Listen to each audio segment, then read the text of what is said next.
Hello প্রিয় শিক্ষার্থী বন্ধুরা, সবাইকে স্বাগত জানাচ্ছি আমাদের আজকের লাইভ ক্লাসে।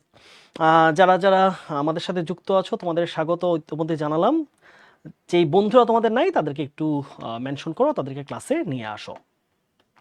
ওকে, তোমরা এইচএসসি 25 ব্যাচ আজকের এই ক্লাসটা তোমরা ইতোমধ্যেই অনেকগুলো ইউনিভার্সিটির পরীক্ষা দিয়েছো। তোমরা দীর্ঘতম সময়ে একটা একেবারেই কঠিনতম পরীক্ষার মধ্য দিয়ে অ্যাসিড টেস্টের মধ্য দিয়ে তোমরা গিয়েছো। সে এটি অ্যাসিড টেস্টের মধ্য দিয়ে অনেকেই তোমরা এই যুদ্ধকে জয় করে নিতে পেরেছো। অনেকেই যুদ্ধের টান টান ময়দানে এখনো পর্যন্ত ঝুলে আছো, কোথাও ওয়েটিং লিস্টে আছো, এবং এখনো পর্যন্ত অনেকে তোমরা সফল হওনি। সামনে অপেক্ষা করছে তোমাদের ন্যাশনাল ইউনিভার্সিটির একটা বিশাল সার্কুলার, ন্যাশনালের, এবং তার পরবর্তীতে আমাদের ডিসিউ আছে, এবং অনেকেই প্ল্যান করবে তার পরবর্তীতে আবার সেকেন্ড টাইম নিয়ে প্রিপারেশন নেওয়ার। সো জাতীয় বিশ্ববিদ্যালয়ে যেহেতু আমাদের মাঝখানে একটা দীর্ঘ সময় ভর্তি পরীক্ষা অনুষ্ঠিত হয়নি, একদম সরাসরি ফর্ম ফিল আপ করেই ভর্তি হয়ে যেত, তাই প্রশ্নের প্যাটার্ন কিরকম সেই ব্যাপারটা আমাদের একটা দীর্ঘ সময়ের একটা গোলক ধাঁধা ছিল। সম্ভবত 12-13 সেশনের পরে দীর্ঘ বছর পরীক্ষা হয়নি। আবার গত বছর অর্থাৎ 24-25 সেশনে কিন্তু ভর্তি পরীক্ষা অনুষ্ঠিত হয়েছে, অর্থাৎ মাঝখানে প্রায় 12-13 বছরের একটা ভর্তি পরীক্ষার গ্যাপ।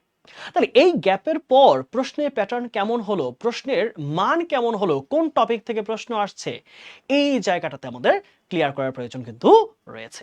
সো আজকের ক্লাসটি বিশেষ করে আমরা জাতীয় বিশ্ববিদ্যালয়ে যারা ভর্তি পরীক্ষা দিবে তোমাদের শেষ ভরসার জায়গা।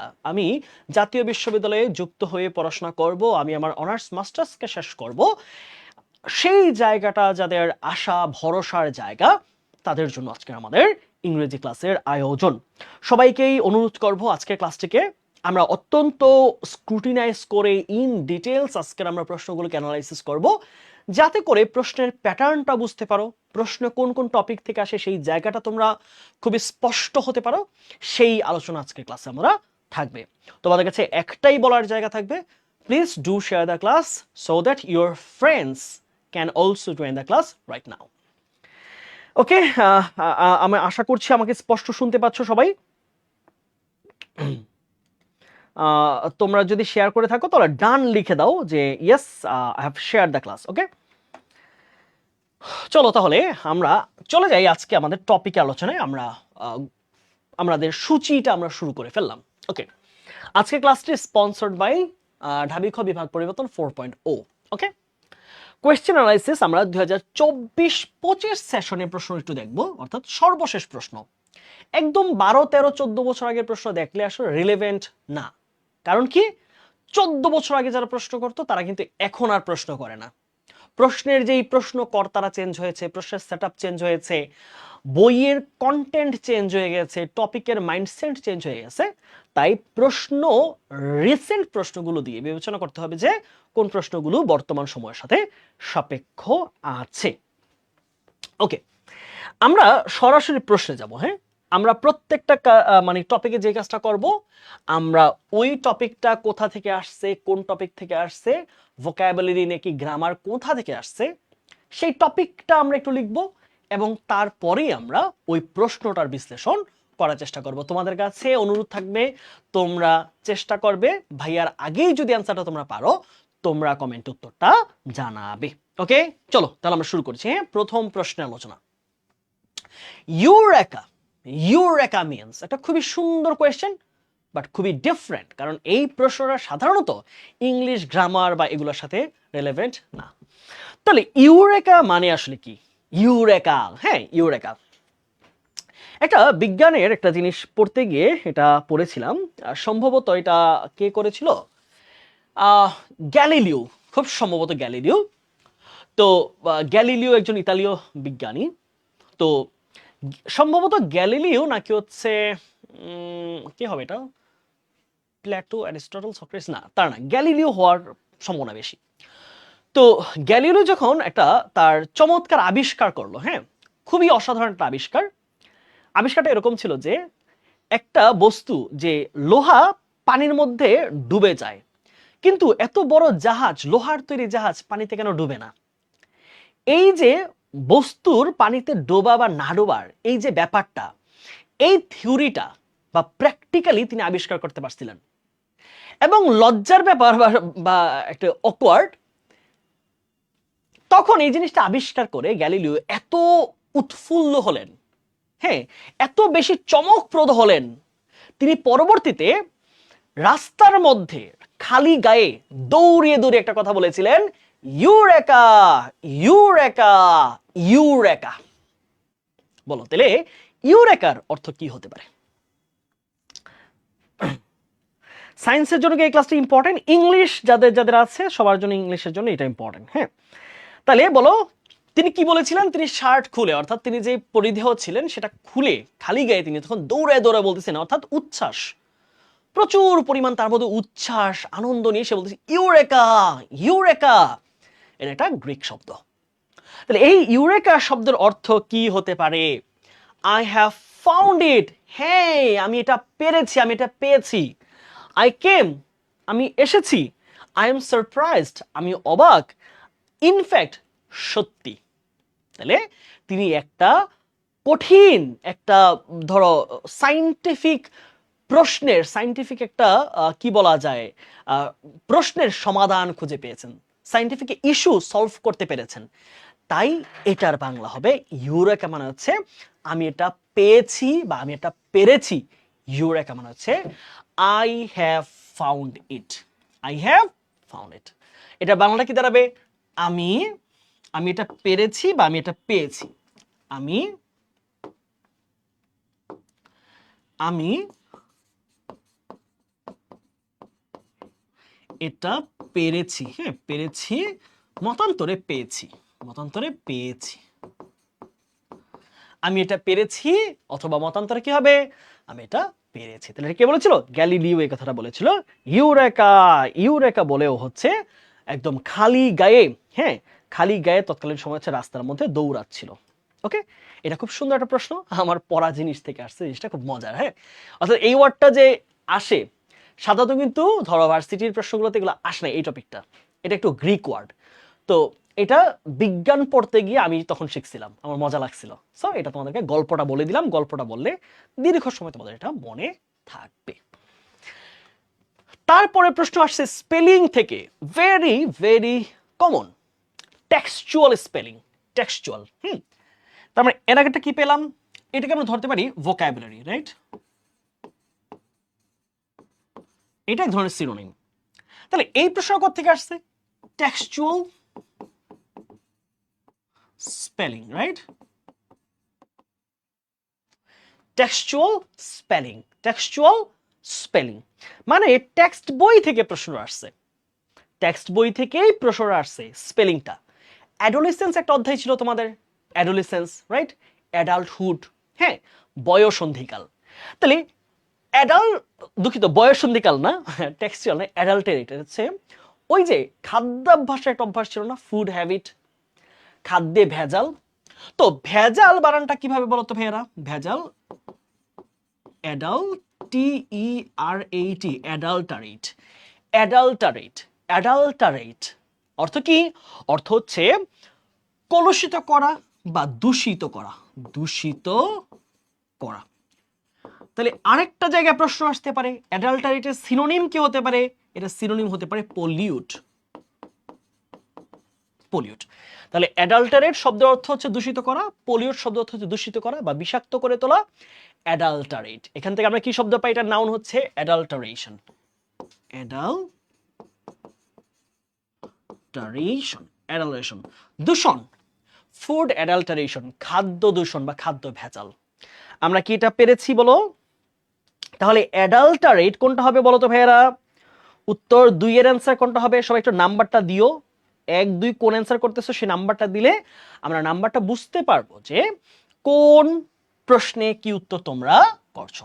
তাহলে এখানে দেখি আমরা অ্যাডাল্টারেট, তাহলে এটাই ঠিক আছে, ADULTRAT। এখানে দেখো ভুল করছো কোথায়? ডি এর পরে অ্যাডাল্টারেট, ডারেট না টারেট, অ্যাডাল্টারেটের পরে ইটা মিসিং আছে, রাইট? ইটা মিসিং আছে, তাহলে এটা উত্তর হবে না, এটা হবে না। অ্যাডাল্টায়ের মধ্যে TE হবে, ADULTERATE, অ্যাডাল্টারেট। তাহলে উত্তর হবে কোনটা? উত্তর হবে A number, adulterate, ADULTERATE। T E, ADULTERAT, adulterate, adulterate. বুঝছো? ওকে, তারপরে প্রশ্ন আসি। Who wrote the fantasy novel Harry Potter? আমরা ছোটবেলায় যখন ছিলাম, হ্যারি পটার, জাদুর ম্যাজিশিয়ান হ্যারি পটার কারা কারা দেখছো বলো?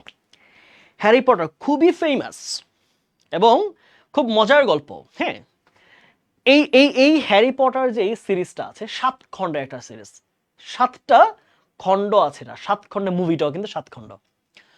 তো এই হ্যারি পটার যেই নভেল বা উপন্যাসটা লিখেছিল, ফ্যান্টাসি নভেল বলা হয়, তো যে লিখেছিল সে যখন বইটা বিক্রি করতে যাচ্ছিল, তো উনি খুব অর্থ কষ্টে ছিলেন ওই রাইটার। তো প্রকাশনী ওনার বইটা আসলে প্রথম প্রথম নেয় নাই, বুঝছো?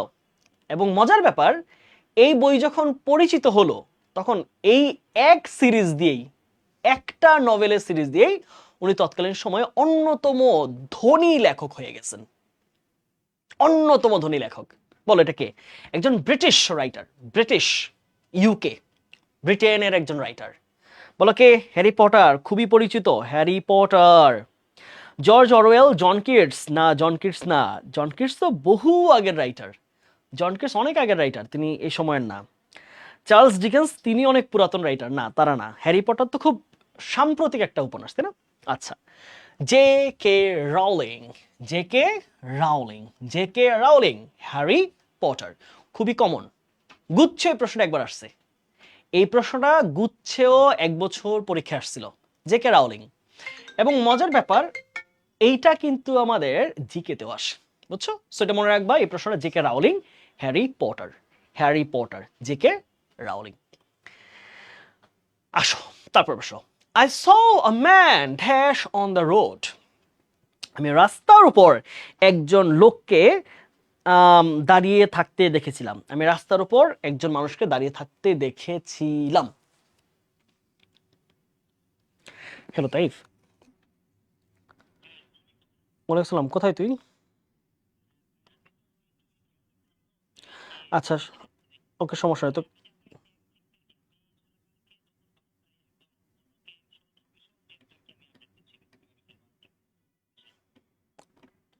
ঠিক আছে, আমি ক্লাসে আছি, ক্লাস শেষ করে আমি আবার তোকে একটু কল দিব। হুম, ওকে ওকে ওকে। তাহলে বলো তো ভাইয়েরা, বলেছে I saw a man dash on the road, অর্থাৎ বাংলাটা দাঁড়িয়ে এরকম, আমি রাস্তায় একজন মানুষকে দাঁড়িয়ে থাকতে দেখেছিলাম। আমি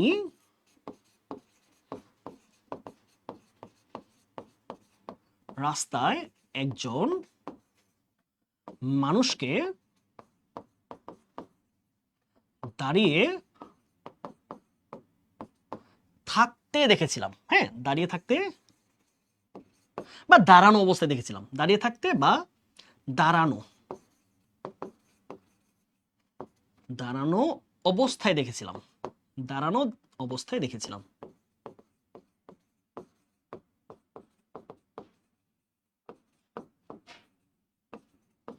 ওকে, এবার প্রশ্ন হচ্ছে কোনটাকে নিব। আমরা জানি, দেখো এটা সহজ জিনিস। হ্যাঁ, আই স আ ম্যান, এই সেন্টেন্সের একটা ফাইনাইট ভার্ব কিন্তু অলরেডি আছে, রাইট? ফাইনাইট ভার্ব কি? স, রাইট? তাহলে এই যে ফাইনাইট ভার্বটা আছে স, এটাকে আমরা কি বলছি? Finite verb. একটা সিম্পল সেন্টেন্সের মধ্যে একটাই মাত্র ফাইনাইট ভার্ব থাকে। কয়টা থাকে? একটা সিম্পল সেন্টেন্সে ফাইনাইট ভার্বের সংখ্যা একটাই, তবে এক অথবা একাধিক নন ফাইনাইট ভার্ব হতে পারে। এটা নন ফাইনাইট কারা? নন ফাইনাইট আমরা তিনটাকে বলে থাকি। Non finite, non finite, infinitive, gerund and participle. সাধারণত একটা ফাইনাইট ভার্বের পরে যখন আরেকটা ফাইনাইট ভার্ব আসে, তাহলে তিনটার একটা অ্যান্সার হবে। তাহলে স্ট্যান্ড তো নন ফাইনাইট না, তাই না? তাহলে ইনফিনিটিভ হচ্ছে এইটা, স্টুড হচ্ছে পাস্ট পার্টিসিপল, এবং স্ট্যান্ডিং হচ্ছে একটা জিরান্ড ফর্ম বা প্রেজেন্ট পার্টিসিপল।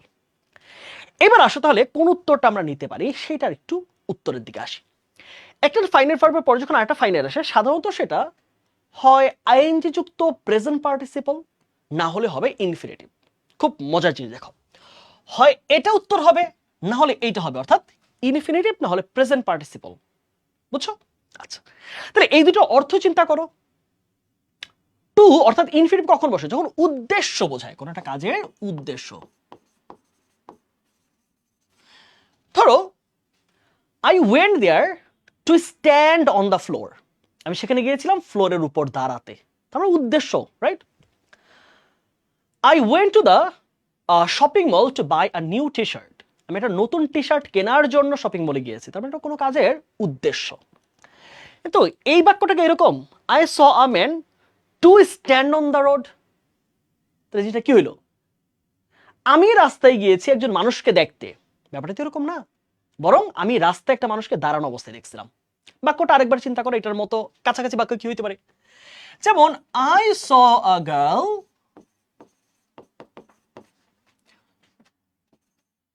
কি হবে? Dancing, right? আমি একটা মেয়েকে নাচা অবস্থায় দেখছিলাম, আমি একটা মেয়েকে নাচতেছে এই অবস্থায় দেখছিলাম। আবার কাছাকাছি আরেকটা বাক্য হইতে পারে যে যে I noticed a man crying, একটা লোক কাঁদতেছে আমি এটা খেয়াল করছিলাম। তার মানে আমি যখন দেখেছিলাম তখন একটা কাজ চলমান অবস্থায় ছিল, উদ্দেশ্য না, চলমান। তাহলে চলমান কিছু যদি বোঝায় ওই সময়টায়, তাহলে সেটা কি হবে? প্রেজেন্ট পার্টিসিপল, সেটা ইনফিনিটিভ হবে না। তাহলে বলা হয়েছে আমি একটি লোককে দাঁড়ানো অবস্থায় দেখছিলাম, তাহলে চলমান, ওই লোক তখন দাঁড়াই আছে, লোক দাঁড়াইতে যাবে আমাকে দেখে সেটা কিন্তু বোঝায় নাই। তাহলে উত্তর কোনটা হবে? উত্তর হবে এখানে প্রেজেন্ট পার্টিসিপল। তাহলে প্রেজেন্ট পার্টিসিপল কোনটা বলো তো ভাইয়েরা? Present participle. আচ্ছা, একজন প্রশ্ন, ভাই একটা নিয়ে এত সময়, আচ্ছা জায়েদ ইবনে রন, হ্যাঁ আমি এটার কি রিপ্লাই দিব জায়েদ বলো? মানে তোমাকে কথা বললে আমার আরো সময় যাবে, আমি তোমার কথা স্কিপ করতে যাচ্ছি, কিন্তু তোমার যদি ধরো এই অনেকক্ষণ সময় অপছন্দ হয়, তাহলে তুমি কিন্তু ক্লাসটা লিভ করতে পারো, তুমি চাইলে ক্লাস থেকে চলে যেতে পারো। আমার উদ্দেশ্য সেই সব শিক্ষার্থী যাদের বেসিক দুর্বলতার কারণেই আজকে কোথাও চান্স পায় নাই, তাদের সামনে গুচ্ছ, তাদেরকে আমার বেসিক সহাবার দেখাইতে হচ্ছে, আমি বেসিক দেখাচ্ছি, that is my problem. Is that relevant? Is that fair? আমি বেসিক পড়াচ্ছি, বুঝায় বুঝায় পড়াচ্ছি, that is my problem. What kind of sense you possess, right? কি ধরনের মানসিকতা তোমরা তোমরা রাখো? একজন টিচার বুঝায় পড়াচ্ছে, সময় নিয়ে পড়াচ্ছে, দ্যাট ইজ ফল্ট। ডিটেলসে পড়াইলো দোষ, এটা আমি তোমাদের থেকে দেখতে পাচ্ছি। অ্যাবসার্ড, অ্যাবসার্ড, অ্যাবসার্ড, মানে অবাস্তব, অবান্তর কথাবার্তা। তোমরা ক্লাস না নিলেও সমস্যা, বুঝিয়ে যদি গুছায় সময় দিয়ে নিই তাতেও সমস্যা। তাহলে আমি আইসা এখন নাচি, ক্লাসের মধ্যে এসে নাচ দেখাই, তাহলে মনে তোমাদের ভালো লাগবে না? মানে এই অনলাইনটাকে তোমরা অনেকে এরকম অনেক তোমাদের মতো কিছু স্টুডেন্টের কারণে অনেক টিচার এসে একটু এসে নাচা শুরু করে ক্লাসের মধ্যে, ক্লাসে নাচে, ক্লাসে গান গায়, ক্লাসের মধ্যে যৌতুক কৌতুক বলে। তখন কি হয়? তখন ওই যারা পড়ায় তাদের তখন মান কইমা যায়, আরে ও তো নাচতে পারে না, আমি তো এসে তোমাকে অ্যাডাল্ট গল্প শোনাইতে পারতেছি না, আমি তো উল্টাপাল্টা কথা বলতে পারতেছি না, এই জন্য আমার সমস্যা। আবার আমি যদি তোমাকে গল্প শোনাইতাম, কৌতুক করতাম, নাচতাম, গান গাইতাম, ফাও কথা বলতাম, তোমরা খুব পছন্দ করতা। যেই পোলাপানগুলা ভার্সিটিতে চান্স পায় নাই, তারা আজকে মানে গুচ্ছ তো পর্যন্ত তাদের আসে নাই, তাদের আছে হতাশার অবস্থা। ইংলিশটা যদি অ্যাটলিস্ট একটু গুছাই দিই শেষ সময়টা এসে, এখন প্রশ্ন করতেছে কি এক কোয়েশ্চেনে তো সমস্যা। কি রে ভাই, তোমাদের দিলেও সমস্যা, না দিলেও সমস্যা, কই আইসা পড়লাম আমি? হ্যাঁ, ফ্রিতে জিনিস পাইলে যে দাম থাকে না, এটা হচ্ছে তোমাদের কমেন্ট। হ্যাঁ, ফ্রিতে দিই দেখা।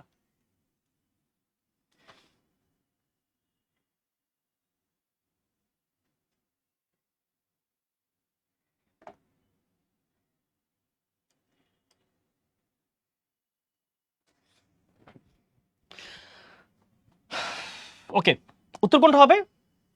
উত্তর হবে স্ট্যান্ডিং। তুমি যদি এখন সরিও বলো তাহলে কাজ হবে না, তুমি যা কমেন্ট করছো তা করে ফেলছো। হ্যাঁ, তুমি কাচরে গ্লাসে ভাইঙ্গা এরপর তুমি কি বললা, না জোড়া লাগাইলাম আঠা দিয়ে, লাগবে এটা? লাগবে না। কি বলতে হবে সেটা আগেই বুঝাই বলতে হবে। বলার পরে, গুলি করার পরে, মারা যাওয়ার পরে সরি বললে কাজ হয় না, বুঝছো? এগুলো বুঝাইতে আসি না ফ্রি ক্লাসে, তারপরও মাঝে মাঝে বলে ফেলি, দুঃখিত। ওকে, আসো তার পরের প্রশ্ন। খুবই সুন্দর বাট কমন একটা ইডিয়ম। প্রশ্ন কি বলেছে? Cut your coat according to your cloth. Cut your coat according to your cloth. আয় বুঝে ব্যয় করো, এটার বাংলাটা একটা প্রবাদ আছে, আয় বুঝে ব্যয় করো।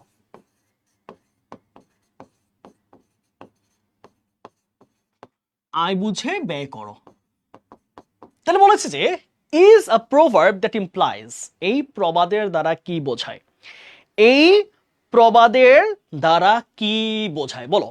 তাহলে বলেছে আয় বুঝে ব্যয় করা, অর্থাৎ তুমি খরচ করার সময় খুব সতর্ক থাকবা যে তোমার কতটুকু আয়, তোমার কতটুকু চাল আছে, তোমার কতটুকু পকেটে টাকা আছে, তোমার কতটুকু ফোনে চার্জ আছে, সেই অনুসারে তোমার খরচটা করতে হবে। ধরো তোমার হাতে এখন চার্জার নাই কিন্তু তোমার ফোনে চার্জ আছে মাত্র 20%, তোমাকে আজকে রাতটা কিন্তু চলতে হবে ওই জায়গাটার মধ্যে, কোথাও একটা আটকে গেছো, এখন তুমি যদি ফোনটা ইউজ করো তাহলে সেটা হবে না। ওই সিচুয়েশনের কথা বোঝানো হয়েছে যে you should be careful when you spend, যখন খরচ করছো সতর্ক হয়ে খরচ করা উচিত। তাহলে the coat should be made by high quality material, এই প্রবাদ বাক্যের কোথাও কোট শব্দটা ইংলিশে থাকলেও এর বাংলা কখনোই কোট ব্লেজার বোঝায় নাই। Spend as much as you wish, তুমি যতটুকু চাও দেদারসে খরচ করো না, এখানে বলছে বুঝে শুনে খরচ করা। You should spend within your means, within সীমার মধ্যে। উইদিন অর্থ কি? মিনস মানে হচ্ছে সাধ্য, সাধ্য কারো সাধ্য, আর উইদিন মানে কি? মধ্যে। তাহলে কি দাঁড়ালো? তোমার সীমা সাধ্য যেটুকু সেটুকুর মধ্যেই খরচটা করো। You should make your own clothes, তোমার উচিত নিজেই তোমার জামা কাপড় বানানো। দেখো প্রবাদ বাক্যগুলো যেরকম হয় না এর বাংলাটা এরকম হয় না। আমরা বলি না it's raining cats and dogs, মুষলধারে বৃষ্টি হচ্ছে, কুকুর বিড়াল বৃষ্টি কিন্তু বলি না। তাহলে প্রবাদ বাক্যের খেয়াল রাখতে হবে মেইন শব্দ যেটা থাকবে সেটা আসলে বাংলায় বোঝায় না। উত্তর কোনটা হবে? You should spend within your means, মানে তোমার সাধ্যের মধ্যে তোমাকে খরচ করতে হবে। আমরা ক্লিয়ার? Is it clear? আমরা কি এই প্রশ্নটা বুঝেছি? আমরা এই ব্যাপারটা একটু আলোচনা করব। প্রবাদ বাক্যের ক্ষেত্রে মানে প্রোভার্ব, প্রোভার্ব থেকে যে প্রশ্নগুলো আসবে এখানে মাথায় রাখতে হবে। প্রোভার্বের ক্ষেত্রে যেটা হবে, প্রবাদে যেই শব্দটা আছে সেইটা আসলে মূল শব্দ না, এটা একটা আক্ষরিক অর্থে ব্যবহার করা হয়েছে, এর ভাবার্থ ডিফারেন্ট। ক্যাটস এন্ড ডগস যেমন কুকুর বিড়াল বোঝায় না, ঠিক সেম ভাবে cut your coat according to your cloth, এই কথা দ্বারা কাপড়ও বোঝাচ্ছে না, কোট ব্লেজার জামা কাপড় কিছুই বোঝাচ্ছে না, বোঝাচ্ছে আয় বুঝে ব্যয় করো, যেটুকু তোমার আয় সেইটুকুই তুমি খরচটা করো, এর বেশি করা যাবে না। ওকে, আসো তারপরে প্রশ্ন আমরা ফিরে যাই। হ্যাঁ, 6 নম্বর question, identify the tense used in the following sentence. তাহলে এখানে একটা বাক্য দিছে, তাহলে দেখো কোথা থেকে প্রশ্ন আসছে, বোঝাই যাচ্ছে টেন্স আইডেন্টিফিকেশন, রাইট? বা টেন্স বললে ভুল হবে না, ইজি একটা টপিক, টেন্স থেকে প্রশ্ন আসছে, একদম ইজি কোয়েশ্চেন। টেন্স বলেছে এই বাক্যটার টেন্স কি, এই বাক্যটা কোন টেন্সে আছে এইটা আইডেন্টিফাই করতে বলেছে। she speaks well, she speaks well,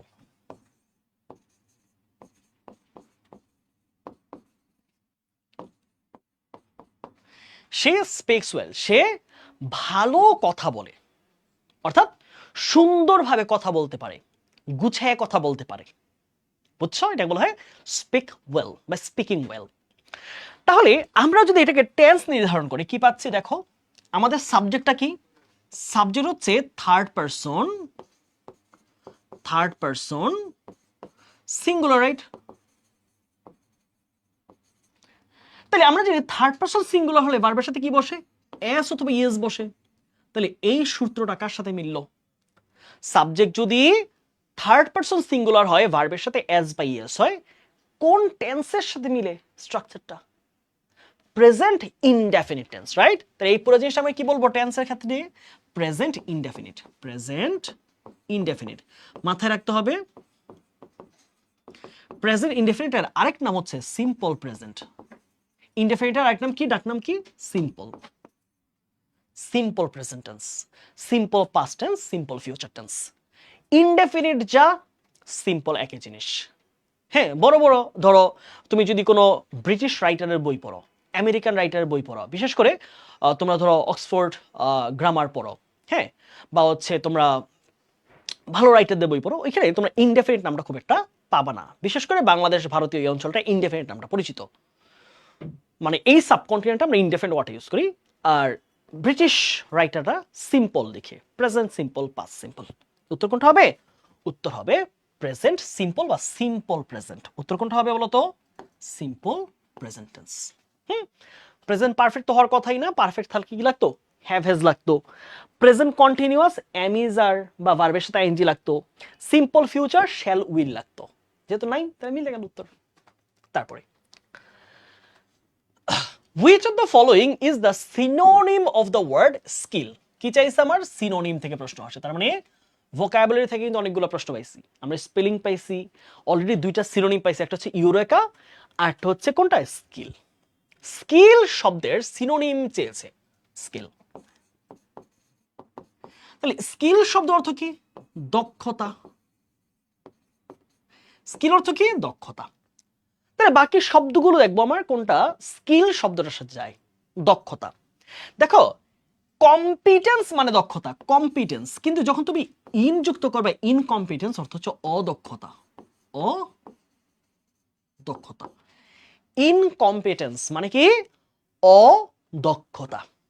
competence দক্ষতা, ইনকম্পিটেন্স অদক্ষতা। অ্যাপ্টনেস, অ্যাপ্টনেস দক্ষতা, ইনঅ্যাপ্টনেস অদক্ষতা। হ্যাঁ, খেয়াল রাখবা, অ্যাপ্টনেস দক্ষতা, কম্পিটেন্স দক্ষতা, তাহলে এটার বাংলা কি দাঁড়ায়? অদক্ষতা। অদক্ষতা বা অপারদর্শিকতা। ও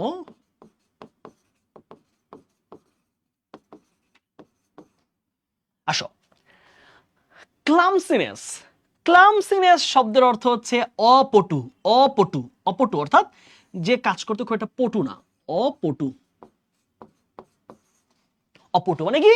সে কাজটা খুব ম্যাচিওরলি করতে পারে না, খুব পারফেক্টলি করতে পারে না, তাকে বলা হয় অপটু, ক্লামসিনেস।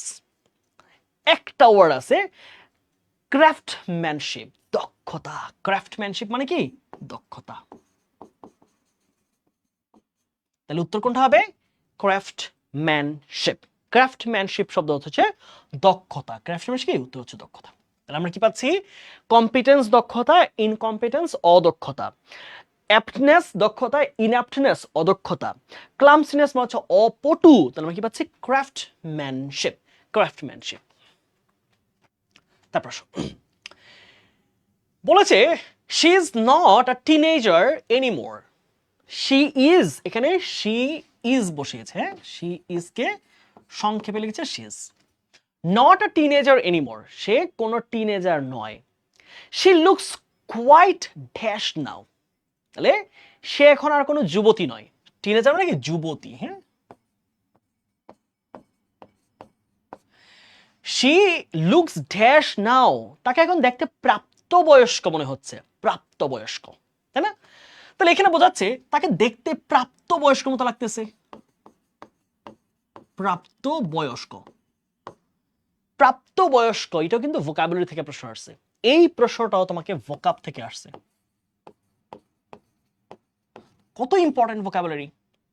একদম তোমরা যখন ঢাবি ভর্তি পরীক্ষার আগে, অর্থাৎ যখন থেকে আমাদের কোর্স শুরু হয়, একদম শুরু থেকে আমি বারংবার বলেছি সবাইকে, বারবার বলেছি যে প্লিজ তোমাদের ভোকাবুলারি স্ট্যান্ডার্ড বাড়াও, ভোকাবুলারি সলভ করো, প্রবলেম সলভ করো, কোয়েশ্চেন অ্যানালাইসিস করো, তাইলে কি হবে? তাহলে তোমাদের মধ্যে ভোকাবুলারি একটা রিচনেস তৈরি হবে। শুরু থেকে বলে এসেছি, অনেকেই ছেড়ে দিয়েছো, আমি তো ভোকাবুলারি পারি না। কেউ কোনো জিনিস পারে না, প্র্যাকটিস করতে করতে শিখতে হয়। আজকে অনেকেই তোমরা গুছিয়ে ভর্তি পরীক্ষা দিয়ে বলেছো ভাইয়া ভোকাবুলারি গুলো আমরা আটকে যাচ্ছি, স্পেলিং আটকায় যাচ্ছি, কিন্তু এর সব কিছু আমরা প্রাইভেট কোর্সে দিয়ে দিয়েছিলাম।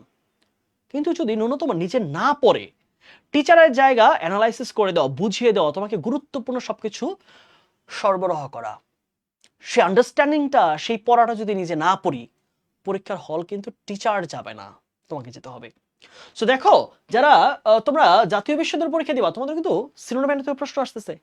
হ্যাঁ, কম্পারেটিভলি ঢাবি গুচ্ছর থেকে প্রশ্ন ইজি, বাট ভোকাবুলারি থেকে প্রশ্ন আসবে, এর কোনো রকম দ্বিধা নেই। ওকে, তাহলে বলা হয়েছে প্রাপ্তবয়স্ক। হ্যাঁ, প্রাপ্তবয়স্ক ইংলিশ কি? প্রাপ্তবয়স্ক। ওভারগ্রোন না, ওভারগ্রোন মানে একদম বৃদ্ধ।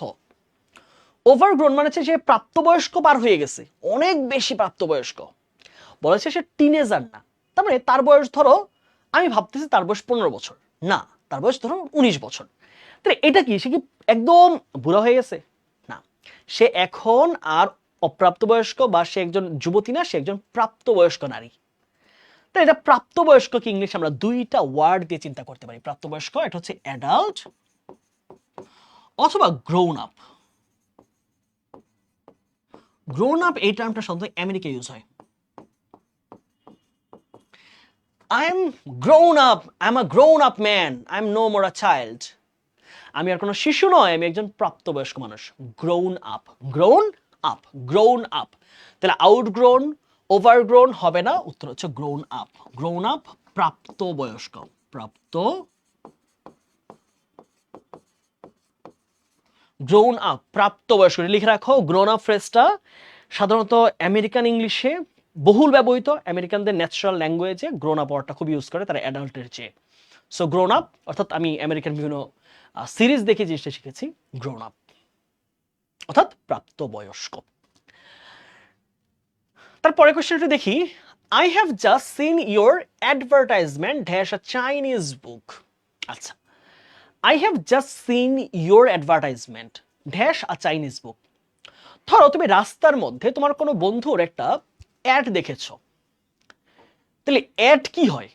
কোনো কিছুর জন্য হয়, বিস্কুটের জন্য অ্যাড, কম্পিউটারের জন্য অ্যাড, ল্যাপটপের জন্য অ্যাড, ধরো লিপস্টিকের জন্য অ্যাড, বইয়ের জন্য অ্যাড, কোনো কিছুর জন্য অ্যাড দিতে হয়, কোনো কিছুর জন্য। এটা প্রিপোজিশন থেকে আসছে, তবে অ্যাপ্রোপ্রিয়েট প্রিপোজিশন না, কমন প্রিপোজিশন, একদম ইউজ থেকে আসছে।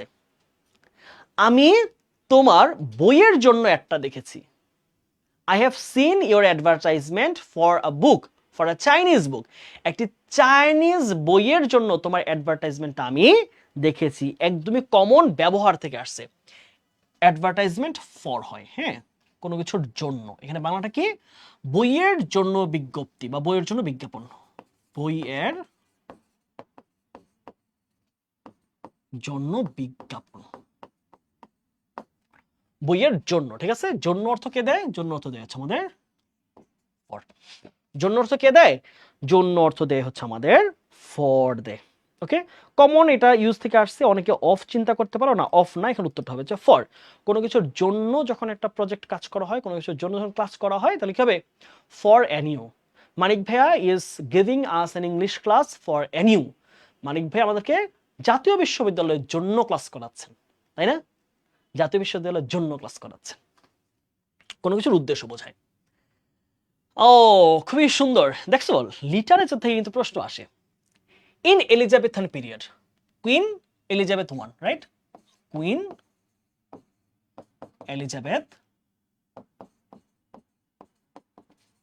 এলিজাবেথ ওয়ান, ওকে, ওয়ান বলা হয়, ঠিক আছে। Queen Elizabeth one, Elizabethan period, okay. এখানে মোট 5টা সেগমেন্ট ছিল এলিজাবেথান পিরিয়ড, মানে রেনেসা পিরিয়ডের একটা পার্ট। Renaissance, Elizabethan period, Jacobean period, okay. তো এলিজাবেথান পিরিয়ডের খুবই পপুলার একটা লিটারেচারের একটা টার্ম ছিল, যেটার লাইন ছিল মোট 14টা। বলো তো এটা কি? 14 লাইনের সাথে সম্পৃক্ত বাংলা সাহিত্যের কে? বলো। 14 লাইনে কবিতা লিখতেন বাংলা সাহিত্যের একজন অত্যন্ত জনপ্রিয় লেখক, অত্যন্ত জনপ্রিয় একজন কবি। তিনি কবি না শুধু, তিনি একজন নাট্যকার ছিলেন এবং বাংলা সাহিত্যের প্রথম কমেডি লিখেছেন তিনি, বাংলা সাহিত্যের প্রথম ট্র্যাজেডি লিখেছেন তিনি, হ্যাঁ, শর্মিষ্ঠা আর হচ্ছে পদ্মাবতী। তারপরে বাংলা সাহিত্যের প্রথম সনেট লিখেছেন তিনি, হ্যাঁ, চতুর্দশপদী কবিতাবলী। নাম কি? মাইকেল মধুসূদন দত্ত। তো এই 14 লাইনকে ইংলিশে বলা হয়, বলো কি? আমরা 14 লাইনে 2 ধরনের কবিতা পাই। একটাকে আমরা বলি হচ্ছে পেট্রার্কিয়ান সনেট, পেট্রার্ক, হ্যাঁ, পেট্রার্ককে বলা হয় হচ্ছে the father of sonnet. Father of sonnet মানে চতুর্দশপদী কবিতার জনক, ইতালিয়ান লেখক, পেট্রার্ক, ওকে। পেট্রার্ক, পেট্রার্ক, আর সিএইচ, পেট্রার্ক। আরেকটা হচ্ছে শেক্সপিয়ার।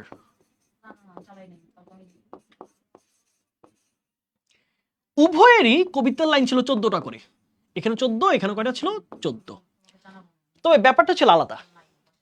পেট্রার্কিয়ান যেই সনেটটা এটা সারা বিশ্বে পপুলার, সারা বিশ্বে। এটার ফরম্যাট কি ছিল? প্রথম ছিল 6 লাইন, হ্যাঁ, প্রথম ছিল 8 লাইন, হ্যাঁ, 8 লাইন। একটা হচ্ছে ষোড়শ আর হচ্ছে শতক, সম্ভবত অষ্টক। আচ্ছা, অষ্টক হচ্ছে অক্টেভ, এরপরে হচ্ছে 6 লাইনকে বলা হয় সেস্টেট, অক্টেভ, আর এইটাকে 6 লাইনকে বলা হয় সেস্টেট, সেস্টেট, ওকে।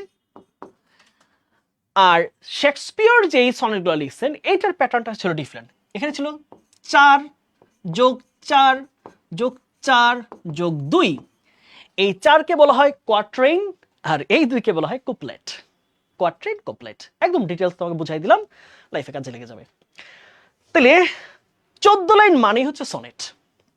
আর এই যে ভিলেনিল, এটা হচ্ছে 19 লাইনের হয়। ভিলেনিল হয় কত লাইনের? 19 লাইন। আর ব্যালেড হয় কোনো সংখ্যা নাই, ব্যালেড মানে হচ্ছে তোমার যত ইচ্ছা লিখতে পারো, কোনো সমস্যা নেই, হ্যাঁ। আর ওডে, ওডে মানে হচ্ছে ধরো প্রশংসা সূচক, স্রষ্টার প্রশংসা, রানীর প্রশংসা, রাজার প্রশংসা, হ্যাঁ, ওডে। উত্তর কি হবে? উত্তর হবে সনেট। তাহলে সনেট কত লাইনে হয়? সনেট হচ্ছে 14 লাইনস। বুঝেছো? মাইকেল মধুসূদন, রাইট, এই যে তোমরা পারো, মাইকেল মধুসূদন দত্ত বাংলা সাহিত্যে। সনেট পড়তে গেলে মধুসূদন পড়তে হবে, সনেট পড়তে গেলে মধুসূদন পড়তেই হবে, মধুসূদন লাগবে, ওকে। তাহলে আমরা মনে হয় এটা ক্লিয়ার, আমরা পেট্রার্কিয়ান সনেট, শেক্সপিয়ারিয়ান সনেট কোনটার কি পার্থক্য আমরা বুঝিয়ে দিয়েছি। আসো তারপরে সাপ্লাই আর সুইটেবল। সাপ্লাই ওয়ার্ডটাই সুন্দর না, প্রশ্নটা আসলে সুন্দর হয়। সাপ্লাই আবার মানে কি? সাপ্লাই মানে হচ্ছে সরবরাহ করে দেওয়া, হয়তো ইউজ হইতো বা পুট হইতো, বসাও। Supply a suitable word to fill the blank. এই ব্ল্যাঙ্কে কোন শব্দটা সবচেয়ে সুন্দর যায়? এটা ক্লাসে পড়াইছে অনেকবার, হ্যাঁ। হি is strong dash two carry the burden. এই যে বোঝাটা, এই যে বোঝাটা, এইটা বহন করার জন্য সে যথেষ্ট সক্ষম, যথেষ্ট শক্তিশালী। কি হবে বলো? এটা খুবই কমন একটা কোয়েশ্চেন, বলো বলো তো ছোট্ট বন্ধুরা।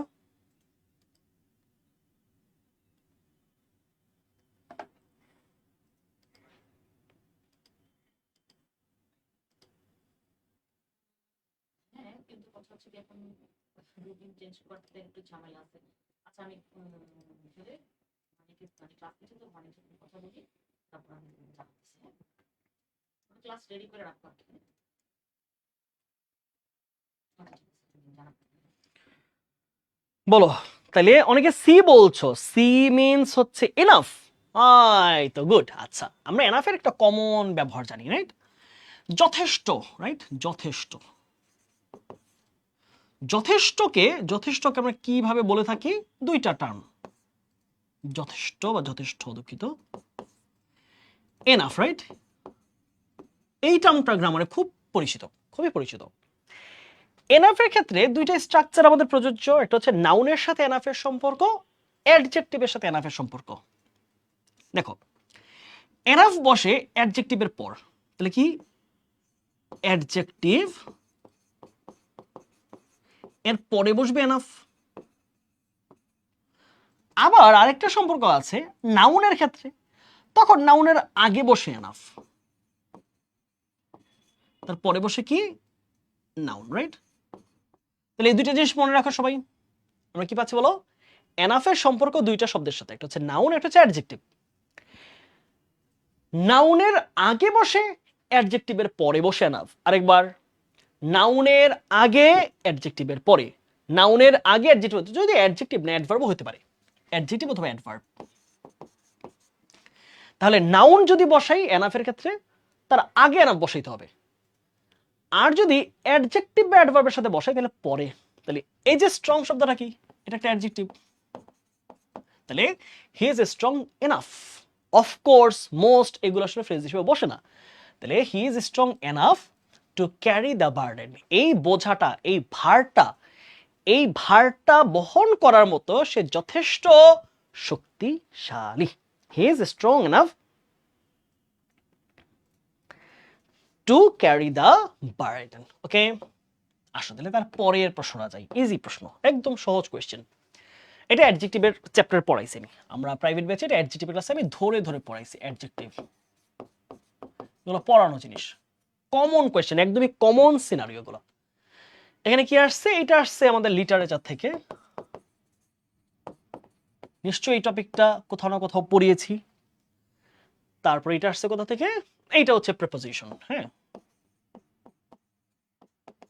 মোটামুটি ধরতে পারবা যে কোন কোন টপিক থেকে প্রশ্নগুলো হচ্ছে। হ্যাঁ, কোন কোন টপিক থেকে প্রশ্ন হয় ধরতে পারার কথা। ওকে, আমি দাগিয়ে দিচ্ছি প্রত্যেকটা টপিকের প্রশ্নের টপিকগুলা। তারপরে আসো কি বলেছে, টু কিপ ওয়ান স্কুল। এইটা আমরা ফাইনাল ফাইটের 2 বা 3 নাম্বার লেকচারে পড়াইছি, ক্লাসে পড়াইছি। টু কিপ ওয়ান স্কুল, কুল কুল বলো কি হবে?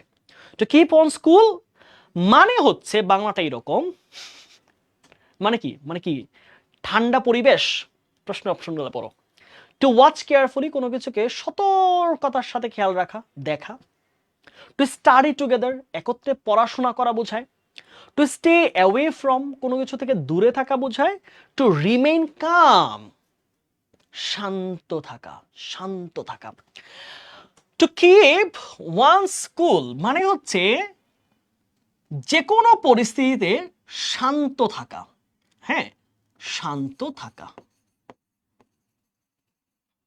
ধরো মারামারি লেগে যায়, কিন্তু সেই জায়গায় যদি সুন্দরভাবে সেটেল করে আসা যায় ঠান্ডা মাথায়।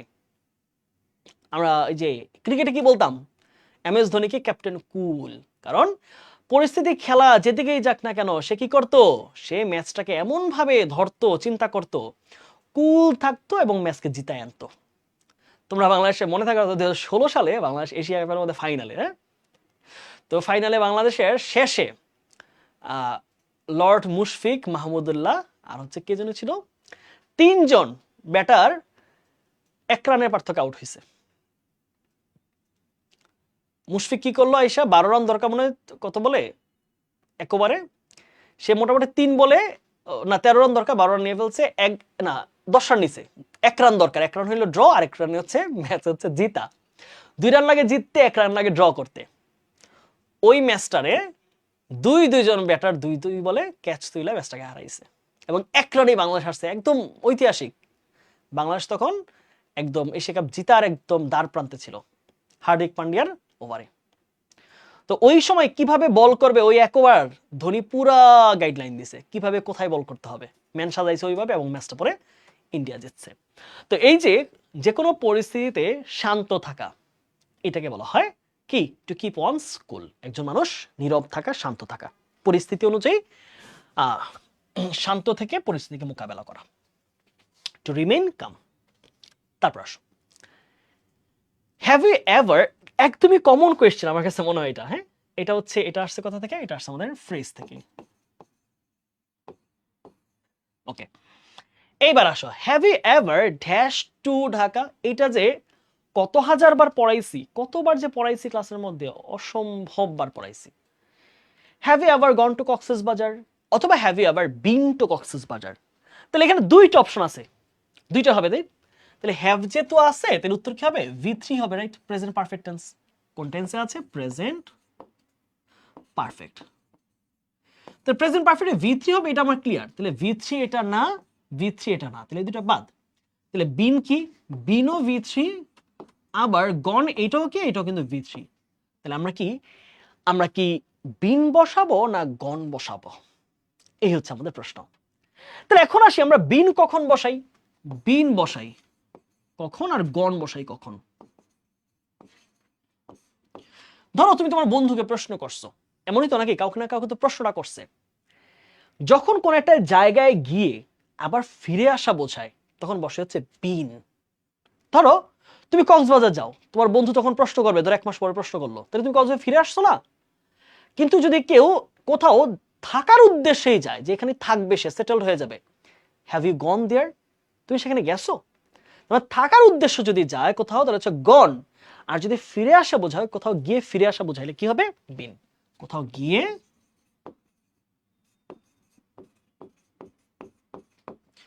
ফিরে আসা বোঝালে।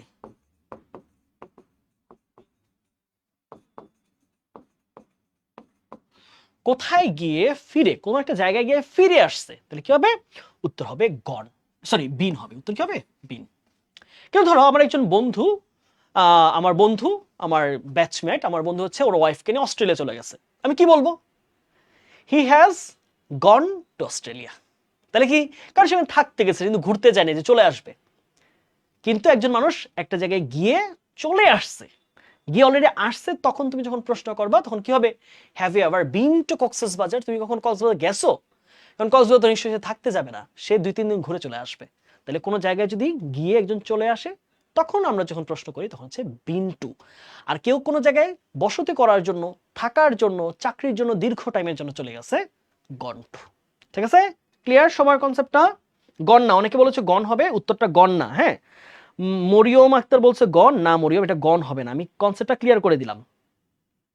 যখন একজন মানুষ কোনো জায়গায় যায় এবং তুমি তারপরে আসার পরে প্রশ্ন করতেছো যে আপনি কি ওইখানে গেছেন কিনা, তার মানে তখন হচ্ছে উত্তর হবে been to. Have you ever been to Cox's Bazar? Have you ever been to Bashundhara? Have you ever been to Australia? হ্যাঁ, have you ever been to Canada? আমাকে যদি প্রশ্ন করে কেউ আপনি কি কখনো কানাডা গেছেন, তাহলে সে কি আমার গন টু বলবে? গন টু মানে তো আমি নাই এখানে, আমি তো কানাডায় আছি এখন। আর বিন টু মানে আমি কানাডা থেকে চলে আসছি। বুঝছো? তাহলে কোন জায়গাতে চলে আসলে কি হয়? বিন টু হয়। ওকে, আসো তারপরে প্রশ্ন আগে। কি বলেছে খেয়াল করো। Who wrote the poem the gift of the Magi? খুবই খুবই খুবই খুবই পরিচিত, the gift of the Magi. না, এটা আধুনিক সাহিত্যের অন্যতম চমৎকার একটা সাহিত্য, ম্যাজাই। না, ওই যে ম্যাজাইয়ের চুল কেটে ফেলে, আর হচ্ছে আরেকজন কি যেন, তার যেই তার কি বলা যায়, তার হাজব্যান্ড। সো দুইজনের খুব করুণ একটা ইতিহাস। তো এই যে দ্য গিফট অফ দ্য ম্যাজাই, এটা সম্ভবত আমাদের টেক্সট বই ছিল না, আমি আমার মামার একটা বই পড়তাম, আমার মামা তো অনেক সিনিয়র, তো মামার বইয়ের মধ্যে তখন টেক্সট বইটা ছিল, দ্য গিফট অফ দ্য ম্যাজাই। তো গিফট অফ দ্য ম্যাজাই এটা লিখছে হচ্ছে ও হেনরি, আমেরিকান রাইটার। হ্যাঁ, আমেরিকান রাইটার ও হেনরি। ওকে, আচ্ছা এখন প্রশ্ন আছে ঢাকা থেকে গেছে নাকি কিভাবে বুঝবো? আচ্ছা ধরো আমরা প্রশ্ন তুমি কোথাও গেছো কিনা বা কোন একটা জায়গায় গেছো কিনা, এই প্রশ্নটা কখন করি? এখন ধরো তুমি কাউকে কল দিছো, ধরো একজন মানুষ কানাডায় আছে, তুমি নিশ্চয়ই তাকে তুমি গেছো কিনা এই প্রশ্ন করবে না, কানাডায় যে গেছে। হ্যাঁ, কানাডায় যে গেছে তুমি এভাবে বুঝতে পারবে, কারণ তুমি যে কলটা দিছো এটা তো বাংলাদেশি নাম্বার না, বা তোমার সামনে লোকটা নাই, সে পুরোপুরি চলে গেছে ওইখানে। আর তুমি যখন কাউকে সামনে প্রশ্ন করতেছো সে ঢাকা থেকে গেছে, ঢাকা থেকে যাওয়ার দরকার নাই, সে কুমিল্লা থেকে গেছে, বাট ওই জায়গাটা গেছে তো, গিয়ে ফিরে আসছে। তাহলে গিয়ে ফিরে আসা প্রশ্ন করলেই তো তুমি এটা বলবা। আর কাউকে বলছো আপনি চলে গেছেন, চলে গেছেন তো সে গেছেই, তুমি তো যখন কল দিও তখনই বুঝবা, বা প্রশ্ন করবা তখন তুমি কিভাবে বলবা? সে তো তোমার সামনে নেই, সামনে নাই মানে সে ওই জায়গায় চলে গেছে। বুঝছো? কক্সবাজার যাইতে ঢাকা থেকেই যাওয়া লাগবে কেন? সে যে কোনো জায়গায় থেকে যেতে পারে। ধরো তোমার অফিসের কলিগ, তার বাড়ি হচ্ছে চট্টগ্রাম, বা তার বাড়ি হচ্ছে বরিশাল। এখন তুমি তাকে প্রশ্ন করলো অফিসে একদিন, ভাই আপনি কখনো কক্সবাজার গেছেন? তাহলে গেছেন মানে কি? লাইফে কখনো না কখনো গেছে, গিয়ে তো চলে আসছে, নাহলে তোমার সামনে অফিসে বসে আছে কেমনে? তাহলে লাইফে কখনো কখনো যে কোনো সময় যাইতে পারে। তাহলে কক্সবাজার গিয়ে তো সে বসে থাকবে না, 2-3 দিন পরে চলে আসবে। সো এই যে গিয়ে চলে আসা, এই প্রশ্নটার জন্য আমরা ইউজ করেছি have you ever been to. Okay okay, তারপরে আসি। বলেছে we study with an eye to. এটা একটু আনকমন, হ্যাঁ একটু লিখে রাখো। উইথ আ ভিউ টু এবং উইথ এন আই টু এর মধ্যে একটা পার্থক্য আছে, খেয়াল করো। আমরা জানি, সরি পার্থক্য না, টু এর মধ্যে আমরা জানি টু এর পরে কি হয় বলতো? টু অথবা ইন অর্ডার টু, এই দুটার পরে বসে হচ্ছে ভার্বের বেস ফর্ম। টু অথবা ইন অর্ডার টু, খেয়াল করো, খুব ভালোভাবে খেয়াল করো ভাইয়ারা। স্যার ক্লাস পিডিএফটা কোথায় পাবো? ক্লাস পিডিএফটা ক্লাস শেষ হওয়ার পর এই ক্লাসের কমেন্টে পিন করে দিব। পিন কমেন্ট মানে প্রথম কমেন্টটাই পাবা, ঠিক আছে? ক্যাপশনে না, পিন কমেন্টে পাবা। We study with an eye to. আমরা জানি টু এর দুই রকম ব্যবহার, একটা হচ্ছে যদি টু একটা প্রিপোজিশন হিসেবে বসে, টু অথবা ইন অর্ডার টু, তাহলে ভার্বের বেস ফর্ম। কিন্তু যদি ব্যাপারটা এরকম হয় যে ইন অর্ডার টু না হয়, যদি এরকম হয় যে look forward to, look forward to, with a view to, with an eye to, অথচ উদ্দেশ্য, হ্যাঁ উদ্দেশ্য। তারপর হচ্ছে অ্যাকাস্টম টু,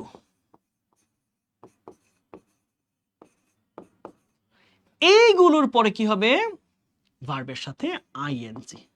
তো নোট করে রাখো ভাইয়ারা, এগুলো পরীক্ষা আসে, খুব common question. Right form of verb থেকে আসছে প্রশ্নটা, রাইট ফর্ম অফ ভার্ব, ঠিক আছে, এই টপিক থেকে প্রশ্ন আসছে, রাইট ফর্ম অফ ভার্ব। আমি বুঝাইতে পারলাম, এটা লিটারেচার, এটা লিটারেচার। লিটারেচার তোমাদেরকে পিডিএফ দিয়েছিলাম, প্রাইভেট ব্যাচ স্টুডেন্টদেরকে লিটারেচার আলাদা করে পিডিএফ পাঠিয়ে দিয়েছিলাম, ওইখান থেকে আসছে এগুলো, ওইখানে কমন কোয়েশ্চেন। তাহলে বলো, we study with an eye to, উদ্দেশ্য, আমরা পড়াশোনা করি ড্যাশ আওয়ার কেরিয়ার, আমাদের কেরিয়ার গড়তে। ভার্বের সাথে আইএনজি যেটা আছে সেটা উত্তর। আইএনজি আছে নাই, আইএনজি আছে নাই, আইএনজি আছে হ্যাঁ, তাহলে এটা উত্তর সঠিক। উত্তর কোনটা হবে? সি।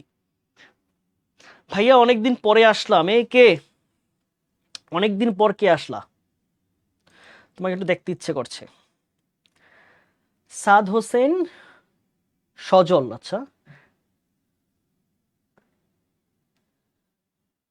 ও না, আহমেদ বিন আব্দুল কাদির, আচ্ছা, ঢাবিয়ানের ক্লাস তোমার, আচ্ছা তার মানে তুমি ঢাবিতে চান্স পাইছো, ফাইন, ওকে, থ্যাংক ইউ। আজকে ভার্সিটিতে আমার এক, ও আজকে মজা একটা ঘটনা করছে, হ্যাঁ ছোট্ট করে বলি, তোমাদের ব্যাচমেট ভাই, এই টপিকগুলো থেকে কমন পাবেন ইনশাল্লাহ, এই টপিকগুলো থেকে প্রশ্ন আসবে, যে যে টপিকগুলো লিখতেছি না, টপিকগুলো থেকে প্রশ্ন আসবে। আর আমি শেষে, আজকে ক্লাসের শেষে একটা ছোট্ট সাজেশন দেবো যে কোন টপিকগুলো বেশি পড়বা লাস্ট টাইমে। সো আমি লাইব্রেরি থেকে বের হইলাম, তো হঠাৎ করে একটা ছেলে, বুঝছো, হঠাৎ করে, তোমাদেরই গল্প, তোমাদের মতোই গল্পগুলা অনেকের সাথে হয়তো ঘটবে। আজকে যখন ইউনিভার্সিটি গেছি না, তো ইউনিভার্সিটি গেছি বলতে আমি তো আর ক্লাস করি না, আমি লাইব্রেরি যাই মাঝে মাঝে, তো আমার পড়ার প্রয়োজন, লাইব্রেরি যাই। তো এখন কি হইলো, লাইব্রেরিতে বের হইলাম দুপুরবেলা, আমি যে অফিসের দিকে আসবো, তো অফিসে আসার সময় বের হইলাম, লাইব্রেরি থেকে বের হওয়ার সাথে সাথে একটা ছেলে আইসা, ভাইয়া ভাই আপনি এখানে, আমি হ্যাঁ আমি লাইব্রেরিতে আসছি। বলে ভাইয়া আমি তো আপনার স্টুডেন্ট। আমি বলি কোন ব্যাচের স্টুডেন্ট? বলে ভাই এই যে ঢাবি খ 4.0 যে শেষ হয়েছে, অর্থাৎ ও ঢাবিতে চান্স পাইছে, একদম শুরুর দিকে ওদের ক্লাস শুরু হয়ে গেছে। তো আচ্ছা নাম কি, নাম আমাকে কি যে বলছে আমার ভুলেও গেছি। বলে ভাই আপনাকে মেসেঞ্জারও নক দিছিলাম, কথা হয়েছে। আমি বলি আসলে তো অনেকের সাথে কথা হয়, ওইভাবে তো নাম পরিচয় থাকে না, মনে থাকে না। পরে ও, তারপর ওর আরেকজন ফ্রেন্ড সাথে একসাথে, পরে ওইখানে লাইব্রেরির সামনে কত মানুষ দাঁড়াইছে, ঢাকা ভার্সিটি লাইব্রেরি, ওইখানে আমার সামনে ছবি তুলতেছে। তো এই জিনিসটা একটু দুইভাবে দেখি, মাঝে মাঝে মানুষ কি মনে করতেছে, এরকম আমার সাথে ছবি কেন তুলতেছে এই লোককে। আবার এটাও ভাল লাগে যে আমাদের স্টুডেন্টরা চান্স পাইছে এখন, ও, এবং ও মজার ব্যাপার, ও ইংলিশ হচ্ছে ক্লাস 10 থেকে আমার কাছে পড়ছে, তার মানে একাডেমিকে পড়ছে 2 বছর, আমি তো অনলাইনে পড়াই 4 বছর, তার মানে আমি যখন ফার্স্ট একাডেমিকের কোর্স লঞ্চ করছি 3 বছর আগে, তখন থেকে ও 10-এ আমার ক্লাস করতো। তো এটা একটা গর্বের ব্যাপার যে তোমরাও কোথাও না কোথাও চান্স পাবা, ভাগ্যে যেখানে লেখা আছে যেই পর্যন্ত আছে যাবা, এবং দেখা হইলে অ্যাটলিস্ট পাশ ফিরে যাইও না। হ্যাঁ, আল্লাহ ভাগ্যে যা রাখছে তাই হবে। তোমার বড় ভাই হিসেবে, শিক্ষক হিসেবে আমাদের যেখানেই দেখো কথা বলবা, দেখা করবা। হ্যাঁ, তোমার কি পরিস্থিতি, কোথায় পড়াশোনা করছো, প্রয়োজনে ওই টাইমে তোমার সাথে কথা বলবো। আমি পরে ওকে অফার করলাম কিছু খাবা কিনা, বলে না ভাইয়া কিছু খাবো না, পরে গেল। তো এই যে আমি বের হয়ে গেছি, ওরা ঢুকছে ভার্সিটি, এটা সুন্দর একটা কম্বিনেশন, তাই না? তোমাদের ক্ষেত্রে ঘটবে ইনশাল্লাহ। হ্যাঁ, আমাদের আজকে মাত্র ওরিয়েন্টেশন হয়েছে, আচ্ছা আচ্ছা আচ্ছা আচ্ছা, তাহলে ঢাবিতেই তুমি না? হ্যাঁ ঢাবিতেই, মানে তো ওরিয়েন্টেশন হওয়ার কথা না এখন। হ্যাঁ আচ্ছা, তুমি ঢাবিতেই না? হ্যাঁ তোমার প্রোফাইলটা দেখলাম। বিন আব্দুল কাদির, ক্যাম্পাসে দেখা হলে ইনশাল্লাহ দেখা করবা, ভাইয়া লাইব্রেরিতে যাই মাঝে মাঝে। তোমরা 105তম ব্যাচ না? এখন স্মৃতি এগুলা অতীত। আচ্ছা দেখ, আমরা পড়াই ফিরি। হ্যাঁ, আসসালাম ভাইয়া, মাহমুদা প্রিয়া, অনেকদিন পরে ক্লাসে আসলাম। এই মাহমুদা, মাঝে মাঝে ভালো লাগে ভাই, আপনার অফিসে আসবো একদিন ইনশাল্লাহ। হ্যাঁ হ্যাঁ, আসো আসো আসো, একদিন অফিসে আসো, গল্প করি, তোমাদেরকে বাস্তবে দেখি। ওকে, আসো। তারপরে কোয়েশ্চেন, আমাদের আর 5টা কোয়েশ্চেনের মধ্যে বাকি আছে। ট্যাগ কোয়েশ্চেন থেকে কোয়েশ্চেন আছে, দেখো ট্যাগ কোয়েশ্চেন ছোট্টবেলার পড়া, শিশুকালে পড়ছি না একটা question. The buses are never on time, bus কখনোই সময় মতো আসে না। বাংলাদেশে তো বাসের কোনো সময় নেই। বাংলাদেশের কথা হচ্ছে বাস সময় মতো যায় না, রাস্তায় অনেক বাস থাকে কিন্তু যাইতে চায় না কোনোটাই, কারণ সে ঠেকে ঠেকে ঠেকে ঠেকে যায়। ওকে, তাহলে খেয়াল করো টেন্সটা কিসে আছে, অক্সিলিয়ারি ভার্ব হচ্ছে আর আছে, কিন্তু খেয়াল করতে হবে সেন্টেন্সটা কিসে আছে, নেগেটিভ। আমরা জানি নেগেটিভ সেন্টেন্স কিভাবে আমরা ট্যাগ করি, অ্যাফার্মেটিভ ট্যাগ হয়, আর অ্যাফার্মেটিভ সেন্টেন্স নেগেটিভ ট্যাগ হয়। তাহলে আমার যদি নেগেটিভ, অ্যান্সারটা নিশ্চয়ই অ্যাফার্মেটিভ হবে। তাহলে এই দুইটা নেগেটিভ বাদ দাও, এটা বাদ এটা বাদ। এবার ওয়ার দে না আর দে, আমরা জানি ট্যাগ কোয়েশ্চেনে টেন্স চেঞ্জ করা যায় না। এটা প্রেজেন্টে আছে, তাহলে উত্তরটা কি হবে, উত্তর হবে প্রেজেন্টে, এটা পাস্ট হবে না। তাহলে প্রেজেন্টের জন্য প্রেজেন্ট উত্তর, পাস্টের জন্য পাস্ট উত্তর। ওকে, একদম ইজি কোয়েশ্চেন।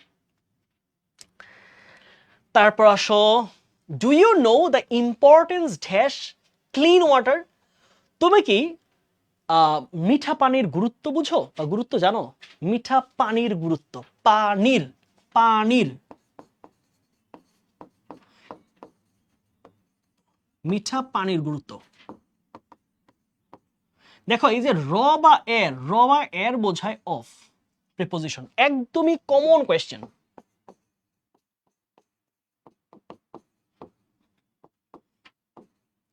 প্রিপোজিশনের একদম বেসিক ব্যবহার। অফ দ্য স্টুডেন্টস অফ ঢাবি খর শিক্ষার্থীরা, the students of national university, the students of Dhaka university, the students of our college. কোনো কিছুর র অর্থ বাংলায় যখন র বা এর ষষ্ঠী বিভক্তি, আমরা বাংলা কি বলি, ষষ্ঠী বিভক্তি। হ্যাঁ, ষষ্ঠী বিভক্তি কি হয়, অফ, ও এফ, অফ, দুইটা না কিন্তু একটা। তাহলে অফ ক্লিন ওয়াটার। ড্রিঙ্কিং হবে না, ড্রিঙ্কিং হলে একটা প্রিপোজিশন লাগতো।